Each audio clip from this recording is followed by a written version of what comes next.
today I'm doing a review on the Valerie Dearborn series by Hanson.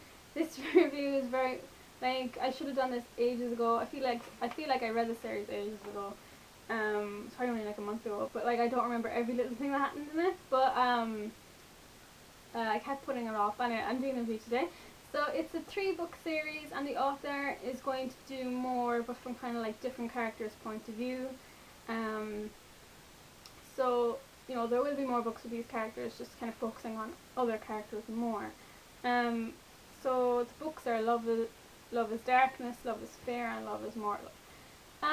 There's a very different feel between each book, I think. Like the first one felt very kind of paranormal, urban kind of fantasy type book. The second one then felt very fantasy-like, you know, because Fae was involved and there was a kind of other world. So very different feeling. And the third book was kind of like a combination of the two. So it's about Valerie Dearborn, and at the beginning we see her as a teenager, and her father is a hunter because her mom is killed by vampires. And yeah, this book kind of centers around vampires and Fae a little bit. So she doesn't want to fight vampires. She feels like she's kind of more of a pacifist, but her dad's like urging her to. And then her dad is just kind of like not like an apprentice, but they saved him from a vampire attack. His parents got killed, so then he ended up staying with Valerie and her father for years, and he trains as a hunter too. He's a bit older than her, but they kind of grow close then as well.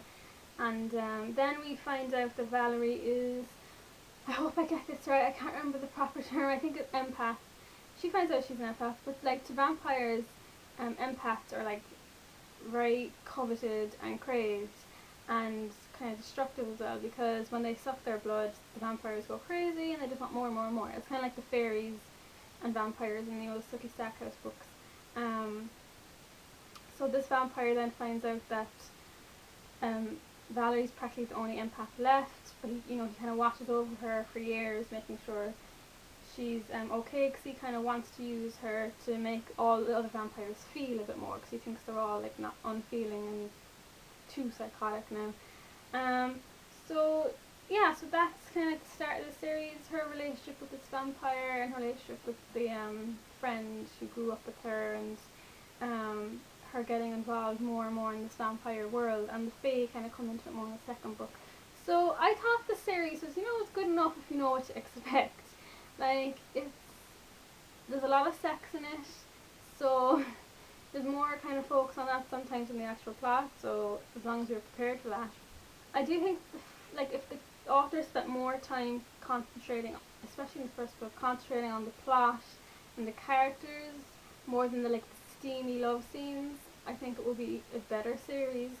The second book, as I said, has more of a Fae feel, but it had way too much sex in the second book. It was just crazy. Compared to the first and the third, it was just like way too much.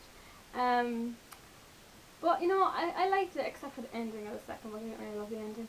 And there was other characters in it too, and sometimes you get their point of view, and I wasn't very interested in them, so I kind of skimmed their scenes. It wasn't very often, but I was more interested in the Valerie parts of the story. By the third book, we have a couple. You kind of see them develop in the first two, and in the third one, they finally feel like a couple to root for, and they get a good ending, which I was happy with.